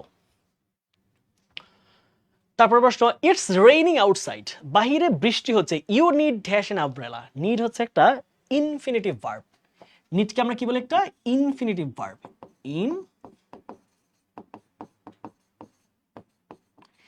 ইনফিনিটিভ ভার্বের মানে কি বলতো ভাইরা, মানে হচ্ছে এরপরে টু প্লাস ভার্বের বেস ফর্ম বসবে। You need dash an umbrella, to plus ভার্বের বেস ফর্ম। এখানে কি আছে, টু এর পরে ভার্বের বেস ফর্ম, এ আইএনজি না কিন্তু, ব্রিং মানে কিন্তু ভার্বের বেস ফর্ম নেওয়া, ব্রিংইং আইএনজি হবে না, শুধু ব্রিং, টু নাই এখানে, এটা হবে না, ব্রট ভি টু, এটা হবে না, উত্তর কি হবে, to bring. You need to bring an umbrella, বাইরে বৃষ্টি হচ্ছে, তোমার একটা ছাতা নেওয়া উচিত বা ছাতা নেওয়া প্রয়োজন, তোমার একটা ছাতা নেওয়া প্রয়োজন, বুঝছো? কি নেওয়া প্রয়োজন, ছাতা নেওয়া প্রয়োজন। আসো 19 number question, he turn dash my proposal, appropriate preposition. অনেকগুলো প্রিপোজিশন থেকে প্রশ্ন আসছে।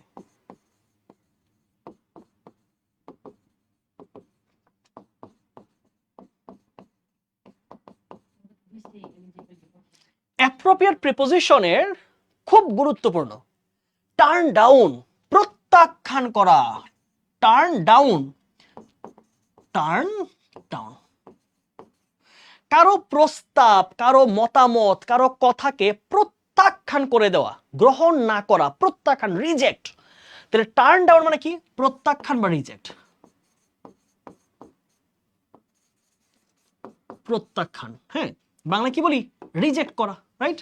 মানে ইংলিশে বলি কি, রিজেক্ট, রিজেক্ট করা, প্রত্যাখ্যান দেবে, টার্ন ডাউন, টার্ন ডাউন। তাহলে he turn down my proposal, সে আমাদের প্রস্তাব। ওকে, দে ওয়ার এক্সাম্পটেড, এই প্রশ্নটা পরীক্ষায় ভুল ছিল। হ্যাঁ, ন্যাশনালে যখন পরীক্ষা হয়েছে গত বছর প্রশ্নে এটা ভুল ছিল। দোয়া করবেন ভাইয়া যেন ভালো কিছু করতে পারি ইনশাল্লাহ। হ্যাঁ নাইমা, সবার জন্যই দোয়া, কারোর সাথে কোনো মন খারাপ নাই, তোমাদের জন্য নিরঙ্কুশ দোয়া। দে ওয়ার এক্সাম্পটেড, এটা খুবই কমন, এটা আমার সময় মুখস্থ করছিলাম, এক্সাম্পট ফ্রম, মুক্তি দেওয়া।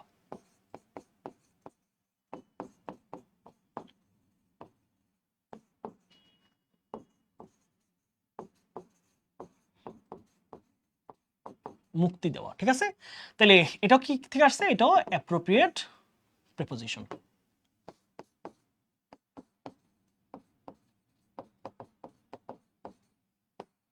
এক্সাম্পটেড ফ্রম অর্থ কি, মুক্তি দেওয়া। They were exempted from the penalty, penalty মানে হচ্ছে কোনো একটা শাস্তি, তাদেরকে শাস্তি থেকে মুক্তি দেওয়া হয়েছিল। এই হচ্ছে আমাদের গত বছরের প্রশ্নটা। এইবার আসো আমরা যদি একটু শর্ট লিস্ট করি যে গত বছর প্রশ্নগুলো মোটা দাগে কোন কোন টপিক থেকে ছিল এবং তোমরা সেগুলোর সাথে আর কি অ্যাড করে পড়বা। আসো এবার আমরা তোমাদেরকে একটা ছোট্ট সাজেশন দিব যে কোন কোন টপিকগুলো থেকে বেশি প্রশ্ন আসার সম্ভাবনা আছে। সাজেশন, ওকে? আসো, এক নাম্বার হচ্ছে খুবই গুরুত্বপূর্ণ যেটা লাগবে সেটা হচ্ছে টেন্স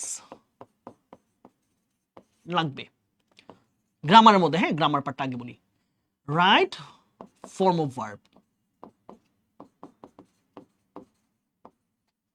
রাইট ফর্ম অফ ভার্বটাও তোমার অবশ্যই লাগবে। তিনি আসো মানে use of preposition, use of অ্যাপ্রোপ্রিয়েটটা কিন্তু use of preposition.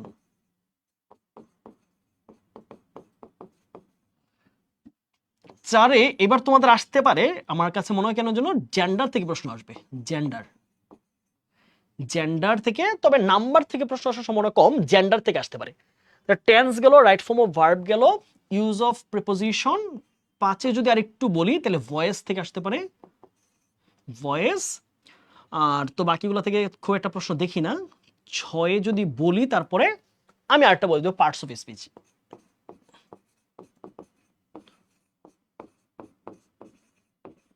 Parts of স্পিচের মধ্যে বেশ কয়েকটা আছে, নাউন প্রোনাউন, এগুলো একটু দেখবা। নাউন প্রোনাউন আর হচ্ছে অ্যাডজেক্টিভ, এই তিনটা একটু ভালোভাবে দেখবা। নাউন প্রোনাউন অ্যাডজেক্টিভ, এই তিনটা, ঠিক আছে? পার্টস অফ স্পিচ এগুলোকে আমরা বলবো মোটা দাগে গ্রামার আইটেম। আর একটু যেহেতু আমরা পাইছি এবছর টেক কোয়েশ্চেন, তাহলে টেক কোয়েশ্চেনও কিন্তু আসতে পারে। তাহলে বোঝা যাচ্ছে টেক কোয়েশ্চেন এইটা থেকে কিন্তু প্রশ্ন হয়, টেক কোয়েশ্চেন থেকে কিন্তু প্রশ্ন আসে।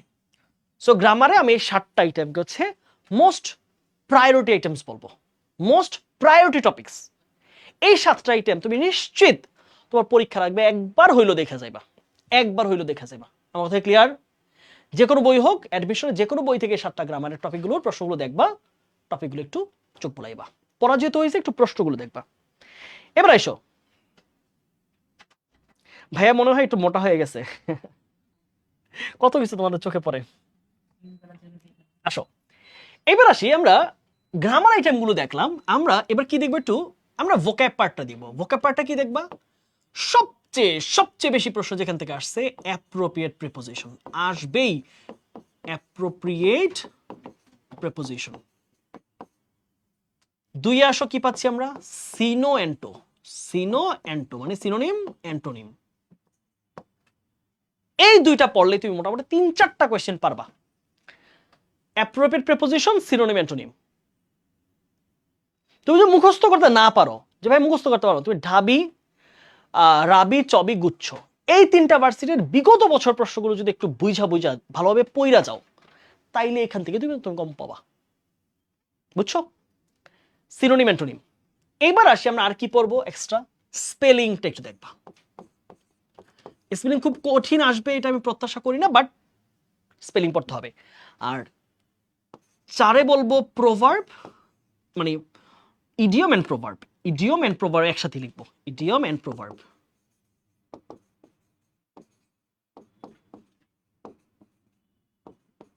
শেষ। তাহলে আমি মোট টপিক দিলাম কয়টা?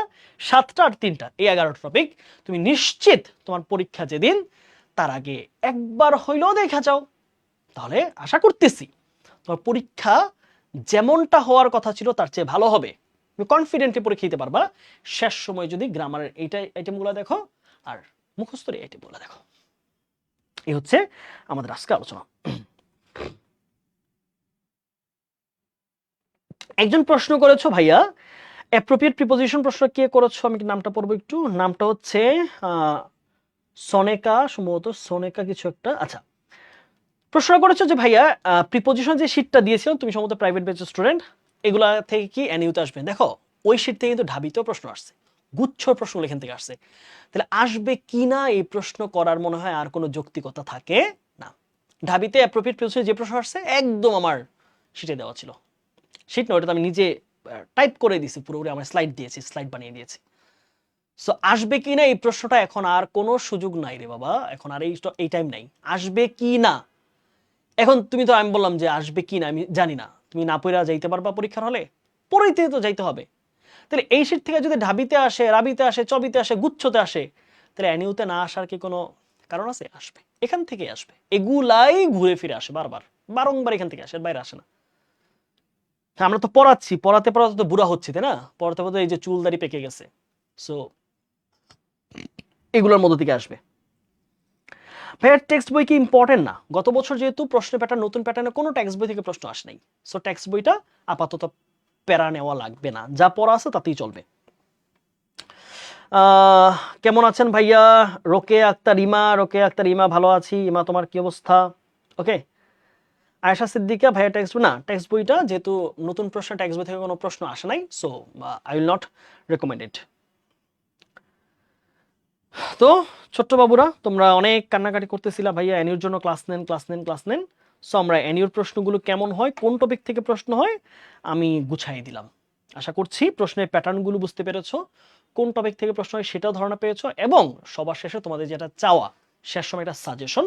সো আমি গ্রামার পার্ট 7টা টপিক দিলাম, মুখস্থ পার্টের 4টা টপিক দিলাম। আশা করতেছি এই 11টা টপিক থেকেই তোমাদের 20টা প্রশ্ন হবে ইনশাল্লাহ, এর বাইরে হবে না। আর এখানে তো বললাম, এখানে এই তোমার পার্টস অফ স্পিচে বেশি গুরুত্ব দিয়েছে নাউন প্রোনাউন আর হচ্ছে অ্যাডজেক্টিভ, এই 3টা। সো পড়ে দেখো, পরীক্ষা দাও। তোমরা তো মজার ব্যাপার, খালি সাজেশন চাও, তোমরা চাও হচ্ছে কোশ্চেন সলভ ক্লাস করাই, সবই করাই, আমাদের দিক থেকে আমরা সব দায়িত্ব পালন করি। কিন্তু অনেকেই আছে এই একটা এসে উল্টাপাল্টা কমেন্ট করে, উল্টাপাল্টা বলে। হ্যাঁ, সো আমরা এত সেবা দেওয়ার পরও এত শেষ পর্যন্ত তুমি দেখো না, তুমি তোমাদের তো ওপেন ওপেন সোর্সেস, সব জায়গায় খুঁজে দেখো যে মানে এইচএসসির পরে ক্লাস শুরু হয়েছে আর আরেক এইচএসসি আসতেছে এখনো ক্লাস করাচ্ছে। তুমি খুঁজে দেখো, যদি পাও আমার নাম কেটে ফেলবো যে মানিক ভাইয়া ওরাও এখন পর্যন্ত সার্ভিস দিচ্ছে, নাম কেটে ফেলবো একদম। আমরা তো অনলাইনে পড়াই না, ওইটুকু কনফিডেন্স রাখি। এরপর আইসা বলে এত টাইম কেন, এমন কেন, অমন কেন। আরে বাবা, আমি তো এখানে নাচতেছি না, তো আমি তো পড়াচ্ছি, তাহলে পড়াইতে একটা প্রশ্ন সময় লাগবে 10 সেকেন্ড, আরটা লাগবে 10 মিনিট, লাগতেই পারে। সব প্রশ্ন একই স্ট্যান্ডার্ড হবে না। সো তোমাদের জন্য অনেক শুভকামনা, অনেক দোয়া। ঠিক আছে, সবাই ভালো থাকো, সুস্থ থাকো। ক্লাসের পিন কমেন্টে পিডিএফটা দিয়ে দিব। সো আজকে এই পর্যন্তই তোমাদের সাথে, অনেকদিন যাবত কোনো পোজ দেওয়া হয় না। ঠিক আছে, সহজে অনেক দোয়া। ঠিক আছে, সো ছবি রাখতে পারো চাইলে, হ্যাঁ, অনেকদিন পরে দেখা। হ্যাঁ, নতুন টি শার্ট পরছি, ছবি তুলবা, এটা আজকে প্রথম পরছি, দামি টি শার্ট। ওকে, এত যে সেবা দিই, এত যে ক্লাস করাই, এত যে কিছু করি, তোমরা তো পোস্টার দেও না যে ভাইয়ের এখনো সেবা দিচ্ছে, দেও না, দেও না, দেও না। খালি ফারিয়া প্রপোজ দাও। আমার সুন্দর লাগতেছে তো টি শার্টটায়, বুঝলাম না। এই রিভিউ দিবা, বুঝছো? এই রিভিউ দিবা আজকে, রিভিউ না দিলে তো পিটামো বাসায় গিয়া। দাঁড়াও,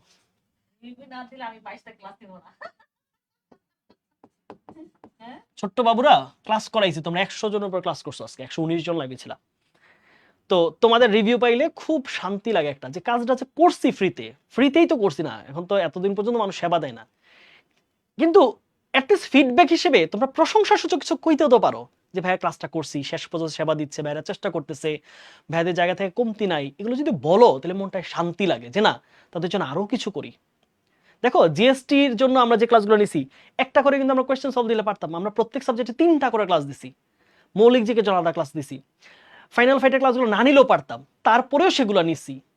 এখন আবার সবগুলো ভার্সিটির আগে কোয়েশ্চেন অ্যানালাইসিস ক্লাস নিছি, তোমাদের সিইউর আগে নিছি, জেউর আগে নেই, তোমাদের হচ্ছে সেশন নেওয়া হয়েছিল, তোমাদের কিসের আগে, খুলনার আগে ক্লাস নিছি, সাস্টার আর খুলনার একসাথে করে ক্লাস নিছি, কুমিল্লার আগে ক্লাস নিছি, সবগুলোর আরিউর আগে ক্লাস নিছি, চট্টগ্রামের আগে ক্লাস নিছি, এখন আবার ন্যাশনালের জন্য ক্লাস নিতেছি। আল্লাহ জানে কয়দিন পরে তোমরা নিয়ে আবার বলো যে ডিসির জন্য ক্লাস নাও। জিএসটি তো বললাম, এই যে গুচ্ছের জন্য আলাদা সিরিজ করে ক্লাস নিছি, জিএসটি লাস্টে ক্লাস নিলাম না। সো চেষ্টা করতেছি আমাদের জায়গা থেকে, আমরা তোমাদের প্রতি কোনো মনোক্ষুণ্ণ নেই, কাজ করতেছি। সো অ্যাটলিস্ট ফ্রি কাজের জন্য এতটুকু তোমাদের থেকে প্রাপ্তি যে আমাদের সম্পর্কে তোমাদের জন্য ইতিবাচক মনোভাবটা তোমরা ফুটাইয়া তোলো প্লিজ। ওকে, কোন গ্রুপে রিভিউ দিব ভুলে গেছি, আয় হাই, এটা কোনো কথা? বন্দি পাঠশালা গ্রুপে বা আর্টস এন্ড কমার্স পাঠশালা, দুইটা যে কোনো একটা, বন্দি পাঠশালা, যেহেতু এটা বন্দি পাঠশালা থেকেই কোর্সটা নামে, বন্দি পাঠশালা গ্রুপের মধ্যে মতামত জানাইবা। ঠিক আছে, আজকে তো তোমাদেরকে বকা দিছি, বকা দেওয়াটা দরকার ছিল, এটা পিতৃসুলভ ভাতৃসুলভ হিসেবে নাও, এটা তোমাকে কোনো খারাপ মনোযোগের জন্য না, তোমাদেরকে বড় ভাই হিসেবে দিছি, তোমাদের বড় সিনিয়র হিসেবে দিছি, ঠিক আছে? সবাই ভালো করো, সুস্থ থাকো, ভালো জায়গায় চান্স পাও, মন থেকে একদম মনের গভীর থেকে সৃষ্টিকর্তার কাছে দোয়া করি তোমরা যেন তোমাদের জীবনের এই যাত্রাটা সফলভাবে পার হইতে পারো। ভাইজন দোয়া করবা। সবাইকে সালাম জানিয়ে আবার শেষ করছি। আসসালামু আলাইকুম।